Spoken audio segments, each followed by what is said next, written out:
Hi hello friends, എല്ലാ കൂട്ടുകാർക്കും മൗനരാഗത്തിൻ്റെ പുതിയൊരു റിവ്യൂയിലേക്ക് സ്വാഗതം. അങ്ങനെയും നമ്മുടെ മൗനരാഗത്തിലെ കല്യാണി അവളെയും കൊണ്ട് അമലുവിനെയും വേരുവിനെയും കൊണ്ട് നാട്ടിൽ വരികയാണ്. അങ്ങനെ ആ സമയത്ത് വഴിയരികിൽ വെച്ച് അവൾക്ക് ഛർദ്ദി വരികയും അപ്പോൾ ആശുപത്രിയിൽ പോകാമെന്ന് കല്യാണി പറയുമ്പോൾ വേണ്ട എന്ന് പറഞ്ഞിട്ട് അവൾ സമ്മതിക്കുന്നില്ല. അങ്ങനെ വീട്ടിലേക്ക് കൊണ്ടുവരികയാണ്. നേരെ അമ്മൂമ്മയുടെ അരികിലേക്കാണ് കൊണ്ടുവരുന്നത്.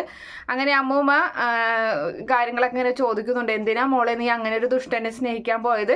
ഇത്രയും നല്ലൊരു ചെറുക്കൻ നിനക്ക് ചെറുക്കനായിട്ട് നിനക്ക് ഉണ്ടായിരുന്നില്ലേ? പിന്നെ എന്തിനാ നീ അവനൊക്കെ സ്നേഹിക്കാൻ പോയത്?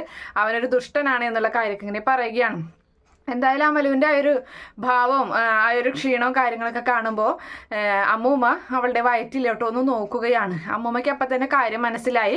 അങ്ങനെ അതിന് ശേഷം അവരകത്തേക്ക് പോയതിന് ശേഷം കല്യാണിയോട് അമ്മൂമ്മ പറയുകയാണ്, മോളെ ആ കുട്ടിക്ക് എന്തെങ്കിലും അബദ്ധം പറ്റിക്കാണോ? ആ കുട്ടിയുടെ ക്ഷീണവും തളർച്ചയൊക്കെ കാണുമ്പോൾ എനിക്ക് എന്തൊക്കെ സംശയം തോന്നുന്നുണ്ട്.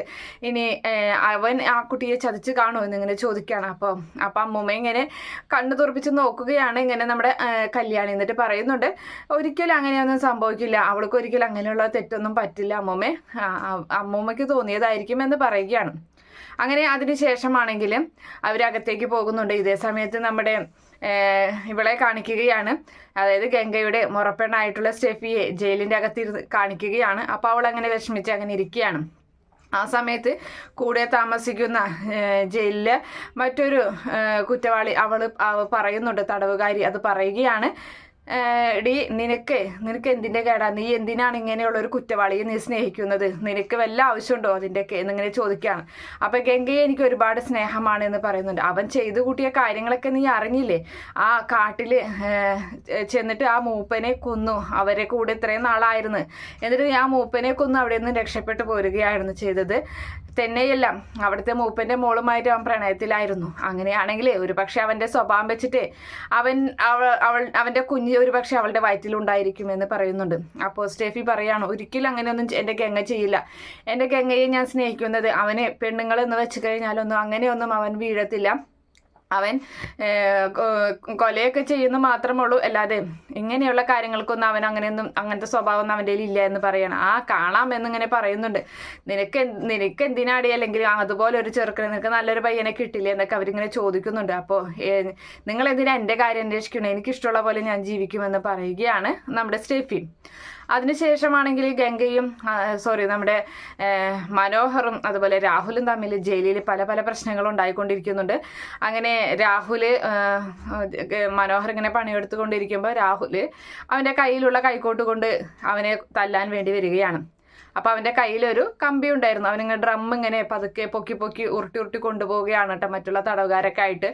അങ്ങനെ ആ സമയത്ത് അവൻ്റെ കയ്യിലുള്ള ആ കമ്പി കൊണ്ട് നമ്മുടെ രാഹുലിനെ ആ കൈക്കോട്ട് തട്ടിയിടുകയാണ്. എന്നിട്ട് 2 കൊടുക്കുന്നുണ്ട്. പക്ഷെ അപ്പം അത്ര കാര്യമായി ബഹളമൊന്നും ഉണ്ടാവുന്നില്ല. അപ്പോഴേക്കും മറ്റു തടവുകാരും അതുപോലെ അവിടുത്തെ വാർഡനൊക്കെ കൂടി വന്നിട്ട് അവരെ മാറ്റി നിർത്തുകയാണ്. എന്നിട്ട് രാഹുലിനോട് ചോദിക്കുന്നുണ്ട്, നീ നിനക്ക് എന്താടാ ഇവിടെ കാര്യം? നിന്നെ ഞാൻ മാറ്റി നിർത്തിയല്ലേ എന്നൊക്കെ ചോദിക്കുന്നുണ്ട്. അങ്ങനെ ആ സമയത്ത് ഇവന് എൻ്റെ മോളുടെ ജീവിതം നശിപ്പിച്ചതാണെന്നൊക്കെ ഇങ്ങനെ വീണ്ടും ഇങ്ങനെ ഒരു വീമ്പൊക്കെ പറയുന്നുണ്ട് നമ്മുടെ രാഹുൽ. അങ്ങനെ അതിനുശേഷമാണെങ്കിൽ നമ്മുടെ മനോഹർ മറ്റൊരു തടവുകാരനോട് ഇങ്ങനെ പറയുകയാണ് ജയിലിൻ്റെ അകത്ത് വെച്ചിട്ട്, അതെ, അയാളെ ഇനി ഞാൻ വെറുതെ വിടാനൊന്നും പോകുന്നില്ല. എനിക്ക് തെറ്റുപറ്റി, ശരി തന്നെയാണ്, അയാളുടെ മോളെ ഞാൻ ചതിച്ചിട്ടുണ്ട്. പക്ഷെ എനിക്ക് ഒരിക്കലും എൻ്റെ കൺമണി മോളെ മറക്കാൻ സാധിക്കില്ല. തന്നെയെല്ലാം അവള് എന്ത് വേണേലും ചെയ്തോട്ടെ, അവരൊക്കെ എന്നെ പോലെ തന്നെ ദുഷ്ടന്മാരായിരുന്നു, അവരൊക്കെ മാറി എന്ന് പറയുന്നുണ്ട്. മാറട്ടെ, നല്ല കാര്യം തന്നെ. പക്ഷെ അതുപോലെ തന്നെ എനിക്കെന്താ മാറിയാലേ? എൻ്റെ മാറ്റം എന്താ വിശ്വസിക്കാത്തത് എന്നൊക്കെ ഇങ്ങനെ അവന് പറയുകയാണ്. ഇനി എന്തായാലും എൻ്റെ മെക്കെട്ടൊക്കെ അയാളെങ്ങാനും കയറാൻ വന്നു കഴിഞ്ഞാലും ഉറപ്പായിട്ടും ഞാൻ തിരിച്ചടിക്കും. അയാളെ ഇത്രയും കുറച്ച് നാൾ അയാളുടെ കൂടെ ഞാൻ കഴിഞ്ഞതല്ലേ, ആ പൊണ്ണത്തടി മാത്രമേ ഉള്ളൂ, ശരീരം ഇളകണ ശരീരമൊന്നും അല്ല അത്. അതുകൊണ്ട് തന്നെ അയാളെ വീഴ്ത്താനൊക്കെ എളുപ്പമാണ്. എൻ്റെ 2 അടി കൊണ്ടാൽ മതി അയാൾ അവിടെ വീഴും എന്നൊക്കെ ഇങ്ങനെ പറഞ്ഞങ്ങനെ നിൽക്കുന്നുണ്ട്. അതുപോലെ തന്നെ പിറ്റേ ദിവസം തന്നെ ജയിലിൻ്റെ അകത്ത് രാഹുലും മനോഹറും തമ്മിൽ പ്രശ്നം ഉണ്ടാവുകയാണ്. ഇതുപോലെ തന്നെ മനോഹറിനെ തല്ലാൻ വേണ്ടി രാഹുൽ വരുന്നുണ്ട്. അങ്ങനെ ഒന്നും നോക്കിയില്ല, നമ്മുടെ മനോഹർ നല്ല 4 കൊടുക്കുകയാണ്, ഉന്തിയൊക്കെ ഇടുന്നുണ്ട്. അതുപോലെ തന്നെ കയ്യും കഴുത്തിൽ പിടിച്ച് ഞെക്കുകയും ഒക്കെ നല്ല ഇടി കൊടുക്കുകയാണ്. അപ്പം മറ്റുള്ള തടവുകാർ മാറ്റണ്ടേ, അവരെ മാറ്റി നിർത്തണ്ടേ എന്ന് ചോദിക്കുമ്പോൾ വേണ്ട, 2 കിട്ടട്ടെ അയാൾക്ക് എന്നിങ്ങനെ പറയുന്നുണ്ട്. അങ്ങനെ മരുമോൻ്റെ കയ്യിൽ നിന്ന് അമ്മച്ചന് ഒരുപാട് അടി കിട്ടുന്നുണ്ട്. ആ കാഴ്ച കണ്ടുകൊണ്ട് നമ്മുടെ ഇവൻ വരികയാണ്, വിക്രത്തിൻ്റെ കയ്യിലൊരു ചൂലുണ്ടായിരുന്നു. ആ ചൂലൊക്കെ വലിച്ചെറിഞ്ഞ് ഓടിപ്പാഞ്ഞ് ഇവരരികിലേക്ക് വരികയാണ്. അപ്പോൾ വിക്രത്തിനും കൊടുക്കുന്നുണ്ട് 2 അപ്പം വിക്രം അപ്പോഴാണ് വാടൻ കാണുന്നത്. അങ്ങനെ വന്നിട്ട് ഇവരൊക്കെ മാറ്റി നിർത്തുന്നുണ്ട്. അപ്പോഴും പറയുന്നുണ്ട്, വാടൻ നിനക്കൊക്കെ എന്താടാ, നീയൊക്കെ എന്തിനാ ഇങ്ങനെ പ്രശ്നങ്ങൾ ഉണ്ടാക്കുന്നതെന്ന് ചോദിക്കുകയാണ്. അപ്പം പുറത്തിറങ്ങിക്കഴിഞ്ഞാൽ എൻ്റെ കുഞ്ഞിനെ ഞാൻ കാണുമെന്ന് മനോഹർ പറയാണ്. അപ്പോൾ ഒരിക്കലും നീ എൻ്റെ കുഞ്ഞിനെ കാണില്ലടാ എന്ന് പറയുന്നുണ്ട്. അത് നിങ്ങളല്ല തീരുമാനിക്കാന്നൊക്കെ പറഞ്ഞ് അങ്ങനെ മനോഹറിനെ അവിടെ നിന്നും കൊണ്ടുപോവുകയാണ്. അപ്പോഴും രാഹുൽ വാടനോട് പറയുന്നുണ്ട്, അവനെ മുഴുവൻ അഭിനയമാണ്, എൻ്റെ മകളുടെ ജീവിതം നശിപ്പിച്ചതാണ് അവൻ എന്ന് പറയാണ്. അപ്പോൾ ശരി തന്നെ, മകളുടെ ജീവിതം നശിപ്പിച്ചു അവൻ, ഇതല്ല ഒരുപാട് കല്യാണം കഴിച്ചിട്ടുണ്ട്, ഒരുപാട് കുട്ടികളുണ്ട്, ശരി തന്നെ. പക്ഷേ അവൻ പറഞ്ഞല്ലോ ഏറ്റവും കൂടുതൽ കാലം നിങ്ങളുടെ കൂടെയാണ് താമസിച്ചത്, അതുപോലെ തന്നെ ആ കുഞ്ഞിൻ്റെ കൂടെയാണ് 2 വർഷത്തോളമായിട്ട് താമസിക്കുന്നത്. അപ്പോൾ ഒരു പക്ഷേ അവൻ്റെ മനസ്സിൽ ആ കുഞ്ഞ് തങ്ങിക്കാണും, അതിൽ അവനെ തെറ്റ് പറയാൻ പറ്റത്തില്ല, അവൻ ഒരിക്കലും അവൻ കള്ളം പറയുന്നതായിട്ട് എനിക്ക് തോന്നുന്നില്ല എന്ന് പറയുന്നുണ്ട്. എന്തായാലും സാറിൻ്റെ കാര്യം നോക്കിയാൽ മതി, അവനെ ഒരിക്കലും മാറാനൊന്നും പോകുന്നില്ല എന്നൊക്കെ പറഞ്ഞ് രാഹുൽ അങ്ങനെ അവിടെയൊന്നും പോവുകയാണ്. എന്തായാലും അമേഷിൻ്റെ കയ്യിൽ നിന്ന് നല്ല കിട്ടിയിട്ട് നമ്മുടെ വിക്രാണെങ്കിൽ രാഹുലിന് തടവി കൊടുക്കുകയും ഒഴിഞ്ഞു കൊടുക്കുകയും ചെയ്യുന്നുണ്ട്. വിക്രത്തിനാണെങ്കിൽ തണ്ടലിനും അടി കിട്ടിയിട്ടുണ്ട്, തണ്ടലിൻ്റെ പ്രശ്നം കാര്യങ്ങളൊക്കെ ആയിട്ട് അങ്ങനെ നിൽക്കുകയാണ്.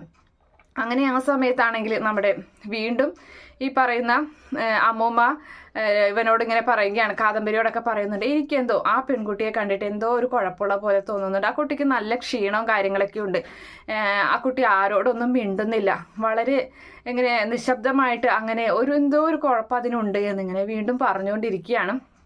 അങ്ങനെ ആ സമയത്ത് അതിൻ്റെ അച്ഛൻ മരിച്ചതിൻ്റെ വിഷമമായിരിക്കും, നനച്ചിരിക്കാത്ത സമയത്തല്ലേ അച്ഛൻ മരിച്ചത് എന്നിങ്ങനെയൊക്കെ അവർ പറയുകയാണ്. അപ്പോൾ ആ സമയത്ത് കാർത്തികയുടെ വിവാഹത്തെക്കുറിച്ചും പറയുന്നുണ്ട്. അപ്പോൾ കാദംബരി പറയാണ്, എന്തായാലും കാർത്തികേച്ചിയുടെ വിവാഹം അത് നടക്കും, ഉറപ്പാണ്. കാരണം കാർത്തികേച്ചിയുടെ ചുറ്റിനും നല്ല വലയങ്ങൾ തന്നെയാണ് ചെയ്തിട്ടുള്ളത്. അപ്പം അതുകൊണ്ട് തന്നെ ആ വൃത്തികെട്ടവൻ ഇവിടെ വന്നിട്ട് ഒന്നും ചെയ്യാൻ സാധിക്കില്ല എന്ന് പറയുന്നുണ്ട്. എന്തായാലും ഇങ്ങനെ ഒരുത്തനെ ഈ ജന്മത്ത് കണ്ടിട്ടില്ല എന്നുള്ള കാര്യമൊക്കെ ഇങ്ങനെ പറയുന്നുണ്ട്. അതിന് ശേഷമാണെങ്കിൽ നമ്മുടെ അമലു വീണ്ടും ആരും കാണാതെ പോയി ഛർദ്ദിക്കുകയാണ്. ആ ഒരു കാഴ്ച കണ്ടുകൊണ്ട് കല്യാണി വരുന്നുണ്ട്. അപ്പോൾ ഇവൾ ഇടയ്ക്കിടയ്ക്ക് ഛർദ്ദിക്കണ കാണുമ്പോൾ കല്യാണി ചോദിക്കുന്നുണ്ട്, തുറന്ന് അവളോട് ചോദിക്കുകയാണ്, എന്താ നിനക്ക് പറ്റിയത്, നിനക്ക് എന്തെങ്കിലും ചതി പറ്റിയോ, ആ ഗംഗ നിന്നെ ചതിച്ചോ എന്ന് ചോദിക്കുകയാണ്. അപ്പോൾ പൊട്ടിക്കരഞ്ഞുകൊണ്ട് ചേച്ചി എന്ന് പറയാണ്, സത്യമാണോ നിന്റെ വയറ്റിൽ അവൻ്റെ കുഞ്ഞുണ്ടോ എന്ന് ചോദിക്കുകയാണ്. അപ്പോൾ അതെ എന്ന് പറയുമ്പോൾ കല്യാണി ആ ഒരു വാർത്ത കേട്ട് എന്തായാലും ഞെട്ടിപ്പോവുകയാണ്. എന്തായാലും ഈ ഒരു കാര്യം വേലുവിനോടൊന്നും പറയാൻ പറ്റാത്തൊരവസ്ഥയിലാവുന്നുണ്ട്. കിരണിനോട് എന്തായാലും കല്യാണി ഈ ഒരു കാര്യം അറിയിക്കുകയും ചെയ്യുകയാണ്. എന്തായാലും തൻ്റെ അമ്മൂമ്മയുടെ സംശയം ശരിയായിരുന്നു എന്ന് കല്യാണിക്ക് മനസ്സിലാകുകയും ചെയ്യുന്നുണ്ട്. അങ്ങനെ അതിന് ശേഷമാണെങ്കിൽ അവിടെ അവൾക്ക് ആകെ ടെൻഷനാവാണ്. അമലുവിൻ്റെ കാര്യം ആലോചിച്ചിട്ട് കല്യാണിക്കൊക്കെ ഭയങ്കര ടെൻഷനാവാണ്. അതുപോലെ തന്നെ പിന്നെ നമ്മുടെ ഗംഗയെയും കാണിക്കുകയാണ്. ഗംഗയാണെങ്കിൽ ഒരു വീട്ടിൽ സുരക്ഷിതമായിട്ട് അങ്ങനെ ഇരിക്കുകയാണ്. കൂട്ടുകാരന്മാർ 1-2 പേരുണ്ട്. എന്തായാലും അവർ പുതിയ പുതിയ പദ്ധതികൾ തയ്യാറാക്കിക്കൊണ്ടിരിക്കുകയാണ്. കാർത്തികയുടെ വിവാഹമാണ് എന്ന വാർത്ത അവരുടെ കാതുകളിൽ എത്തിയിട്ടുണ്ട്. എന്തായാലും അവളുടെ വിവാഹം നടത്തില്ല, അവർ എന്തായാലും ഞാൻ കൊന്നിരിക്കും എന്നൊക്കെ ഇങ്ങനെ പറഞ്ഞ് അങ്ങനെ ഇരിക്കുന്ന ഭാഗമൊക്കെയാണ് എന്തായാലും കാണാൻ പോകുന്നത്.